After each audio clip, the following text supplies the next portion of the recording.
are you all? I hope you all are safe and healthy at your home. In today's video, we are covering next 8 principles of management. In last video, it is a part of second, that is cover principles of management by giving Henry Ford. हमने last video में कौन से complete किए थे बेटा? That is first, what is the first principle of the management? Division of work.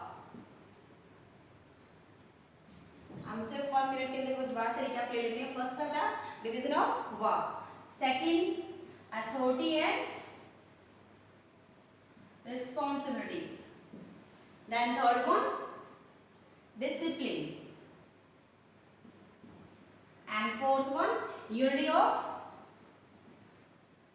command, and fifth one unity of direction. Now tell me next which one? That is sixth आता हमारा आपका individual interest to general interest. यानी we should go for general interest instead of individual interest.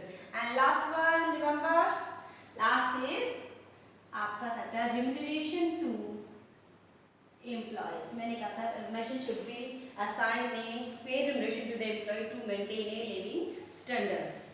Now we are going to start 8th principle of management, that is Henry Ford's principles. देखिए आपका 8th principle है that is centralization and decentralization. हम Henry Ford के opinion को बाद में जानेंगे. First of all, what is the meaning of centralized and what is the meaning of decentralization? In business and other parts of the segment of study we read this word centralized and decentralization. This is a common word. देखिए centralization आपका या decentralisation word है, इसका meaning क्या है? हम यहाँ पर इन दोनों वर्ड्स को किसके रिगार्डिंग यानी हम लाइक कर रहे हैं अथॉरिटी से. हम यहाँ मैनेजमेंट में यानी मैनेजमेंट को किस ओपिनियन को अपने फॉलो करना चाहिए कि management should be go for centralised और डिसेंट्रलाइज्ड. सेंट्रलाइज्ड मीन्स यानी power in one hand. Centralised का मतलब ये होता है कि यहाँ पर हमारे all the subordinates S1, S2, S3, S4, S5, these are the 5 subordinates and this is management, and every powers and authorities should be here. यानी कहीं पे भी he give order to all person, यानी leniency और freedom of to take the decision जिसमें नहीं होती उसे क्या कहते हैं हम? Centralised form. डिसेंट्रलाइज का फॉर्म है इफ दिस इज मैनेजर और सभी सबऑर्डिनेट को इसने पावर को एक्सपेंड किया हुआ है, पावर को असाइन किया हुआ, डेलीगेट किया हुआ है. This method is called decentralized. यानी सेंट्रलाइज्ड मेथड हमें कहते हैं ग्रिडलर स्टाइल. यानी हम एक व्यक्ति के पास पावर रहेगी, सबऑर्डिनेट सभी उसके ऑर्डर को फॉलो करेंगे. वो मेरा क्या रहता है आपका centralization. In decentralization, we expand the power and authority, we delegate the authority with responsibility. This is called decentralization. In decentralization में हम अपनी organization को expand करते हैं. Now, according to the Henry Ford, यानी Henry Ford क्या suggest करता है आपका? Henry Ford denied to complete centralize to complete decentralization. यानी Henry Ford ना तो ये कहता कि complete हमें centralize होना चाहिए या ना ही हमें decentralize की. वो कहता है effective, यानी इसके आगे वर्ड जोड़ देता है effective. यानी according to the Henry Ford, we should follow the effective, centralized and decentralized.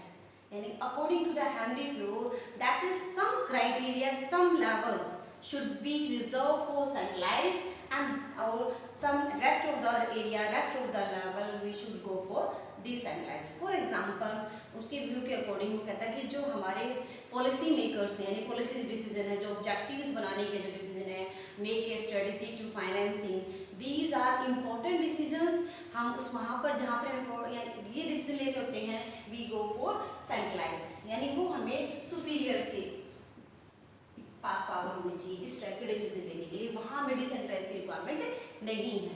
But यानी हमारा जो मिडिल लेवल होता है यानी purchasing of raw material to leave section area, यानी हम एम्प्लॉयज़ को लीव करने के लिए देनी है, प्रमोशन है, अप्रेजल है, परफॉर्मेंस अप्रेजल है, these type of work should be go with decentralization. यानी एवरीथिंग जो each and every person don't be observe by the only superior person, यानी कहते हैं कि there are some criteria, there are some limit that should be go centralize and then rest of the area we should go for decentralization. यानी overall conclude Henry Fayol क्या बोल रहा था कि Henry fuel says that we should go effective centralized and decentralized, यानी वो दोनों की तरफ जाता है according to the work, according to the condition we go with centralized and decentralization. यानी ये प्रिंसिपल हमें बोल रहा है कि हमें कंप्लीट ना तो सेंट्रलाइज करना चाहिए अपने थॉट उसके अंदर ऑर्गेनाइजेशन के अंदर, ना ही डिसेंट्रलाइज करना चाहिए, यानी हमें एक इफेक्टिव मेथड्स को अपनाना जो दोनों का कॉम्बिनेशन है।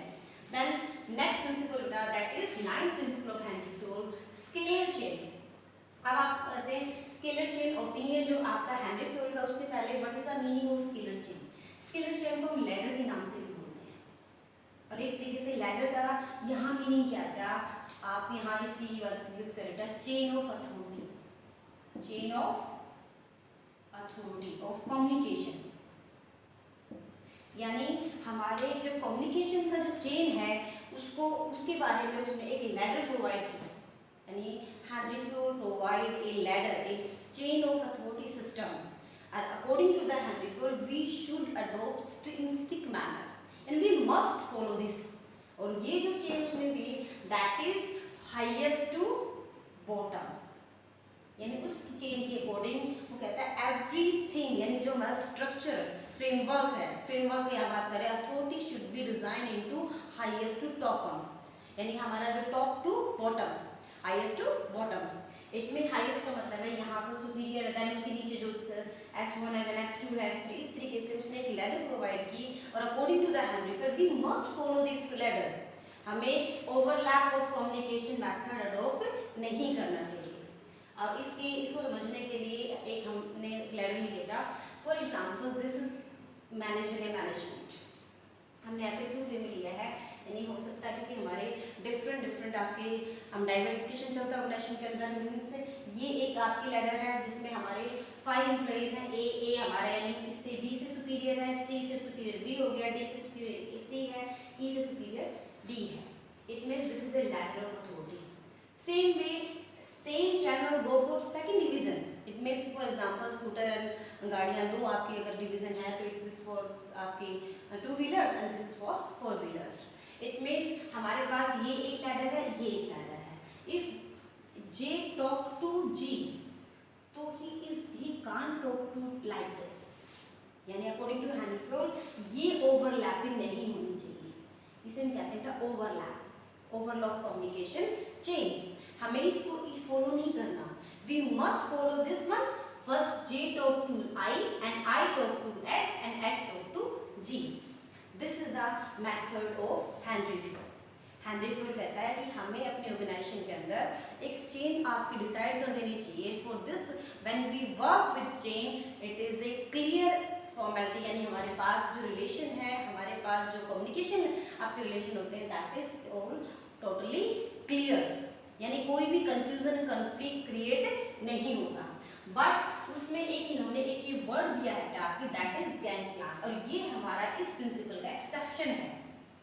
What is the gang plan? Exception of this principle. Exception का मतलब है इफ सेम रैंक, अब यहाँ देखिए इस सेम रैंक इट मींस यहाँ क्या आता है, दिस इज द डी और ये I, they almost same rank person, यानी D can talk to I, यानी ये जो same person same rank person है, यानी कि जब इमरजेंसी में है देन वी टॉक टू, अब यहाँ D को अगर I से टॉक करनी है तो वो यहाँ पे 9 स्टेप को नहीं लेगा, 4 step this one then 4 step this one, तो ये 8 या 9 स्टेप को कंप्लीट करने के बजाय G can talk with I, यानी ये जो D है it can talk with I, same C can talk with H।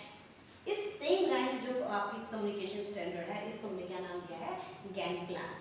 एक बार दोबारा से कंक्लूड बता देते हैं आपका, what is the meaning of scalar chain? यहाँ पे चेन हम बात कर रहे थे अथॉरिटी कम्युनिकेशन लाइन की, यानी this is a line of authority that should be follow in strictly manner. According to Henry Fayol we go in strict order, यानी if Eve talk to A that should be talk to this one, यानी he can't be talk with this one। According to the Henry Fayol. यानी scalar chain में Henri Fayol ने बोला है कि we should set the some chain of authority and we should follow this chain of authority in strict manner, but this principles having some limitations also. यानी delay of decision, आपका अगर ई को अगर कोई डिसीजन लेना है तो ए से टॉक करने के लिए it means it can be delay in decision. और कई बार हमारा जो आपस में बेटा कॉन्फ्लिक्ट की वजह से हम पूरी तरीके से कम्युनिकेशन जो आपका चेन होता है उसको सही से फॉलो नहीं कर पाते। ठीक है, now next principle that is order. According to the Henry Fayol बेटा ऑर्डर मीन्स क्या होता है, यहाँ पर क्या बात करेगा, right person at right place at right time। यहाँ पे हम कई चीजें करें, यानी according to Henry Fayol told about the right person should be at right place at right time. यानी यहाँ पर ये दो इसकी बात करता है। इट मीन्स यहाँ फर्स्ट आपकी बात कर लेगा फिजिकल वर्क एंड सोशल, यानी फर्स्ट आप सोशल एंड फिजिकल, यानी आपका not only person things also, physical things also, यानी मटेरियल्स, स्टॉक, ये कहते हैं everything should be at right place, right time and right level. यानी ऑर्डरली का मतलब है it should be in proper order. इसमें हम एग्जांपल्स ले सकते हैं आप इसका लाइब्रेरी। अगर लाइब्रेरी में रैक वाइज सब्जेक्ट्स वाइज अगर हमारी सारी बुक्स मेंटेन होती हैं तो हमें ज़्यादा टाइम नहीं लगता किसी भी एक बुक को फाइंड आउट करने के लिए। सेम इसी में ऑर्गेनाइजेशन में भी हमें all the physical resources, all the social resources we should proper order, we should give proper order, यानी everything is to be in right place and right order. यानी ऑर्डर में कहता है कि अगर according to this principle of Henri Fayol is that every resource should be assigned to at every right place, यानी हर चीज़ हमारी अगर अपनी सही जगह पे होगी तो हमें कभी भी ऑर्गेनाइजेशन में गोल अचीव करने में प्रॉब्लम नहीं क्रिएट होगी। Then next point that is right equity. Naming that equity, यानी जो हमारे सुपीरियर्स हैं, यानी जो हमारे सुपीरियर्स हैं इनमें किनको क्या करना चाहिए, अपने एम्प्लॉयज़ को, यानी जो हमारे एम्प्लॉयज़ हैं उनको कैसे ट्रीट करना चाहिए, ट्रीट इक्वली। यानी इन एवरी ऑर्गेनाइजेशन हमारे जो सुपीरियर्स होते हैं, आपके मैनेजर्स हैं, management should be treat equal to all employees. कैसे ऑल एम्प्लॉयज़, फॉर एग्जांपल एक पर्सन है, मैनेजर से लीव लेने के लिए गया, उसने 4 डेज की leave without any problem, without any conservation he sanctioned, but same time B person go और सेम आपकी leave section 2 day only leave के लेकर जाता है, लेकिन उसके लिए उसको काफ़ी सारे प्रोसेस से गुजरना पड़ता है, उसके बावजूद उसको लीव सेक्शन नहीं होती। इट मीन्स यहाँ पर मैनेजर ने दोनों को इक्वल ट्रीट नहीं किया, उसने कौन से प्रिंसिपल्स को वायलेट किया, दैट इज इक्विटी। यानी इन द फॉर्म जब ये एग्जांपल लीव का दिया होता है रेगुलेशन फॉर्म पे, वर्क फॉर्म पे भी एक काम कर रहा है 10 मिनट्स आपकी मुश्किल से बना पाता है पूरा दिन में, वो 20 बना देता है, बट और उसकी प्रमोशन एक ही जल्दी हो जाती है, बी की नहीं होती। It means we are not going with this principle. Every superior treat their employee in equally manner. It means equity जो प्रिंसिपल है it should be follow in organization. All employees are equally. Don't treat any आपकी partiality in the organization. Partiality create a conflict with the employees, and that is a unhealthy environment in the organization. It means equity should be maintained. Then now come to the point of the stability. Stability का means क्या है यहाँ पे, और ये जो word है that is not personal, personal.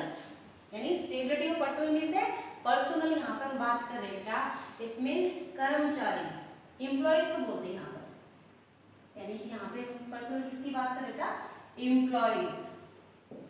और स्टेबिलिटी ऑफ एम्प्लॉइज का मीन्स है, स्टेबिलिटी मीन्स है कि उनमें हमें बार बार फ्रिक्वेंटली चेंजेस नहीं, इट यानी फ्रिक्वेंटली जो चेंजेस हैं उनको हमें बंद कर देना चाहिए। हाँ, आज एम्प्लॉइज हैं, उनकी सैलरी या किसी और रीजन के नेक्स्ट आपने ईयर उसके बाद 10 एम्प्लॉइज और आपने चेंज कर दिए, उसको किसी को हमने, तो जो एम्प्लॉइज के अंदर फ्रिक्वेंटली जो चेंजेस आते हैं that is negatively affect to the organisation.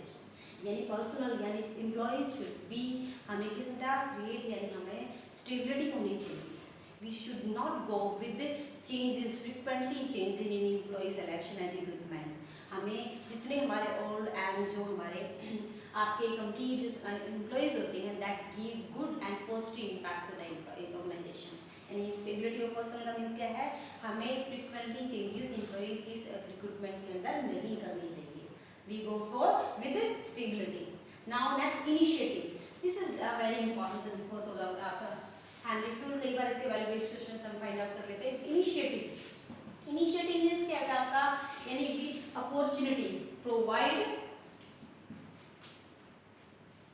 opportunity to take decision, यानी we should क्या करना चाहिए, involve the employees. When you take decision, you should go with your employees. यानी when we go for some new decision या फिर कोई important decision है, हमें मीटिंग बुला के सभी से डिस्कस करके take all the opinions.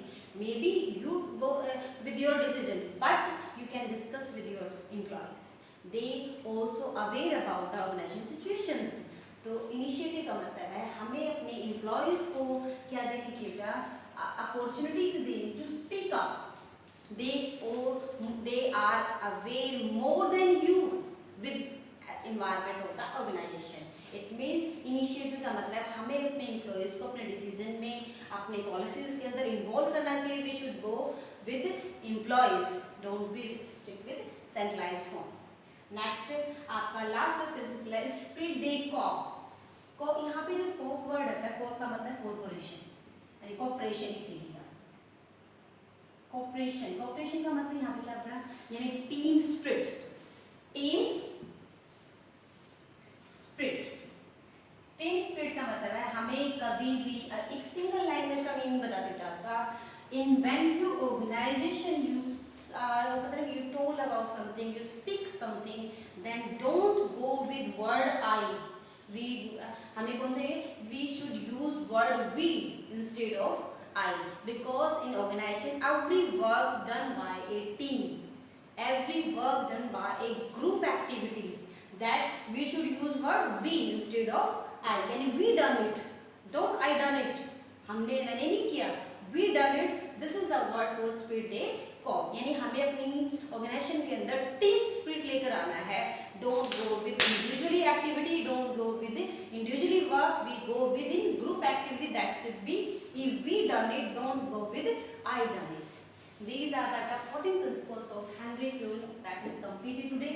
In next video we go for F.W. Taylor's principles. हमने 14 कर लिए, but in 1 minute we can revise it. First, division of work, authority and responsibility, then discipline, unity of command, unity of direction, individual interest to general interest, remuneration to employees, and today's we take centralized and decentralization. It means Henry Fayol को दोनों के साथ चलना, किसी एक के साथ नहीं। Scalar chain, यानी हमारी जो chain of authority we should follow in strict manner. Order, everything is at a right place. Equity, it means we should treat employees in equally manner. Stability of person का मतलब frequently changes नहीं होनी चाहिए।